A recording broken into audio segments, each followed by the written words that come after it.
The snow was falling so hard that it erased the battlefield. Tanks disappeared into white silence. Men froze where they stood. Engines died. Guns cracked in the cold air. And somewhere in that endless winter, the most powerful war machine in Europe began to break. In 1941, Adolf Hitler believed victory in the East would be quick. He believed the Soviet Union would collapse in months. His generals expected another lightning campaign, just like Poland, just like France.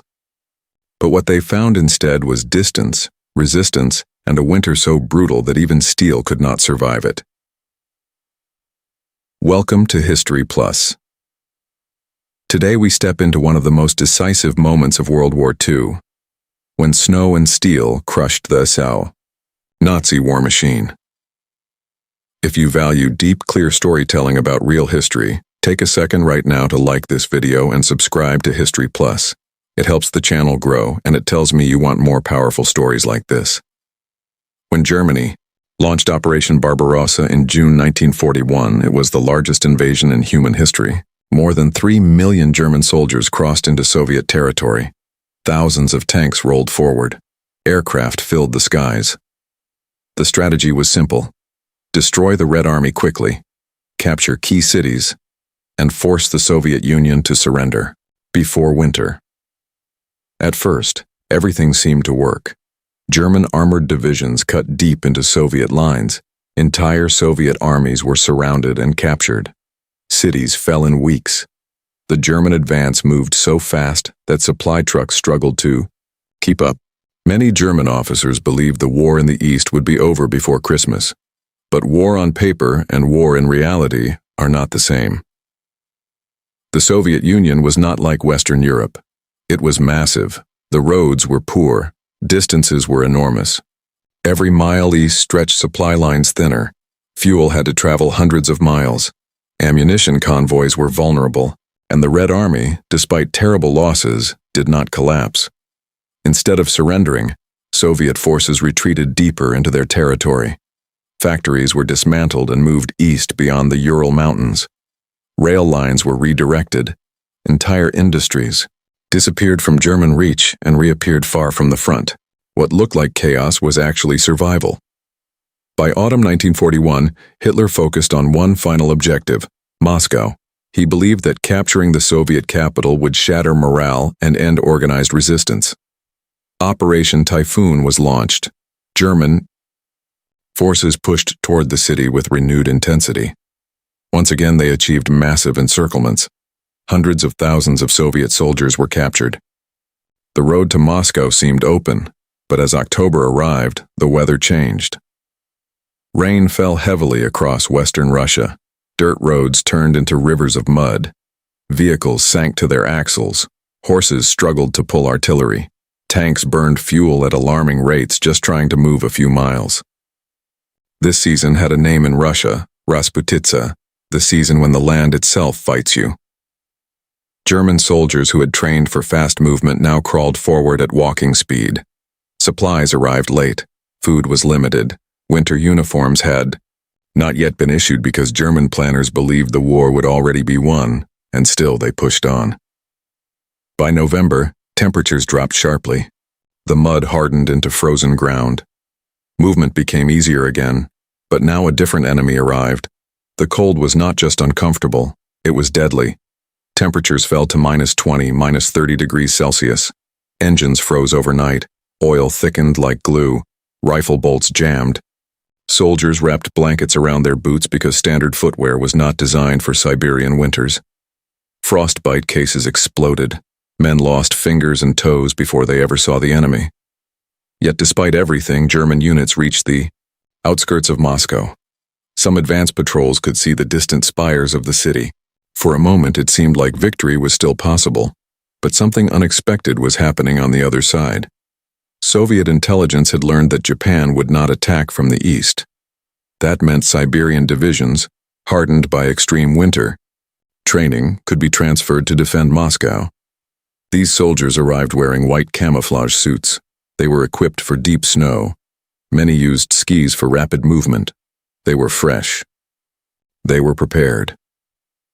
In early December 1941, as German troops prepared for one final push, the Red Army struck back. Artillery thundered across the frozen landscape. Waves of Soviet infantry advanced through snowstorms. T-34 tanks rolled forward, their wide tracks gripping the icy ground far better than German machines.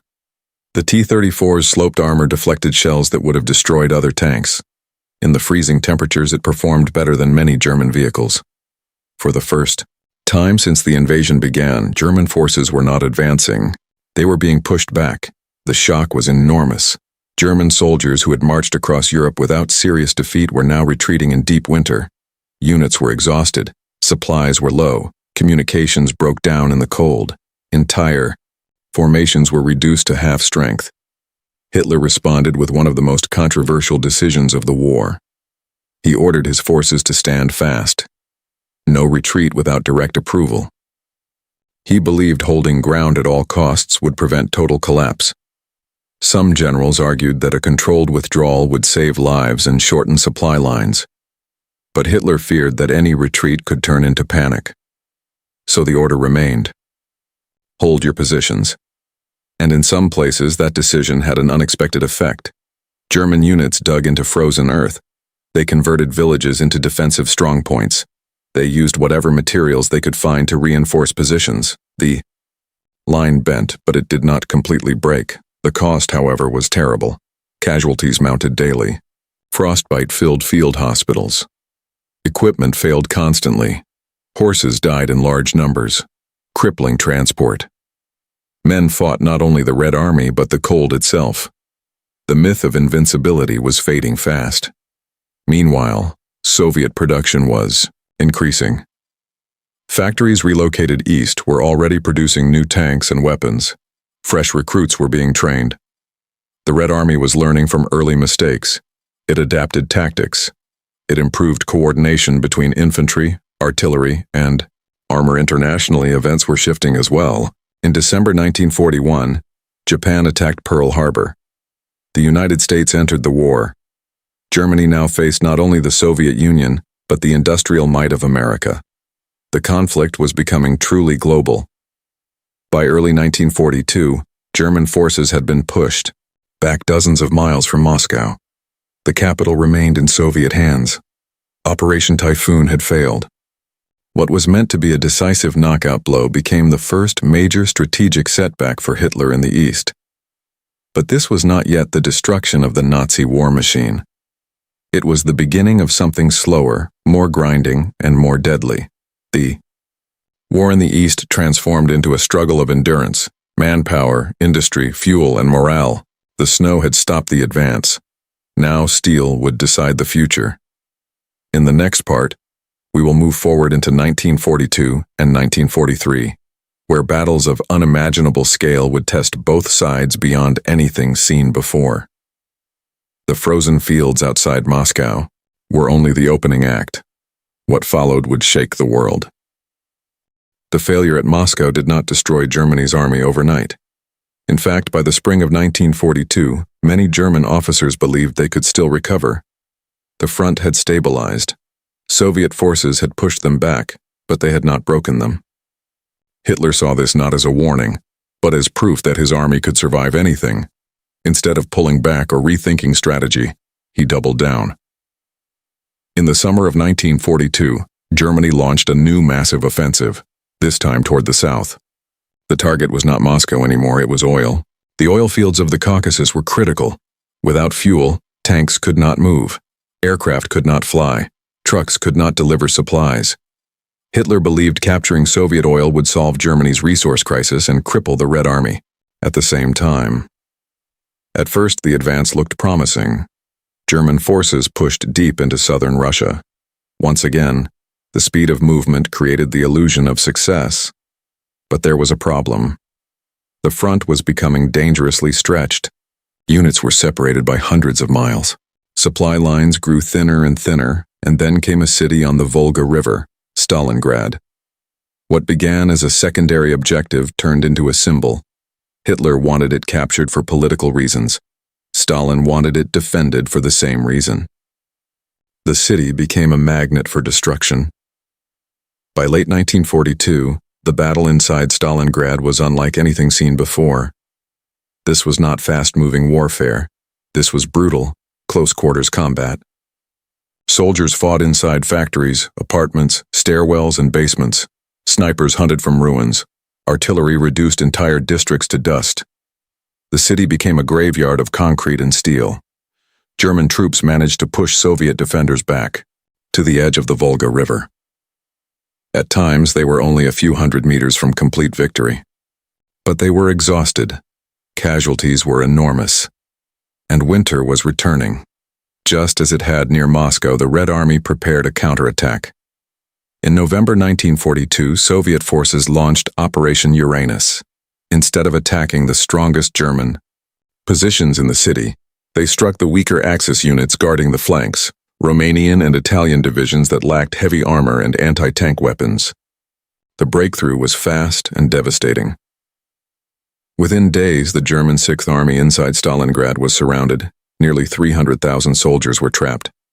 Hitler once again ordered them to stand fast. He promised that the Luftwaffe would supply the army by air. But the numbers did not add up. The trapped force needed hundreds of tons of supplies every day. German aircraft could deliver only a fraction of that. Food ran low, ammunition ran low, medical supplies disappeared, winter tightened its grip, soldiers burned furniture for warmth, wounded men froze in cellars, starvation and disease spread. February 1943, the Sixth Army collapsed. Field Marshal Friedrich Paulus surrendered. It was the first time an entire German army had been destroyed. The shock was enormous. The defeat at Moscow had cracked the myth of invincibility. Stalingrad shattered it. From this point forward, Germany was on the defensive in the east. The initiative was slipping away. Soviet industry was outproducing German factories.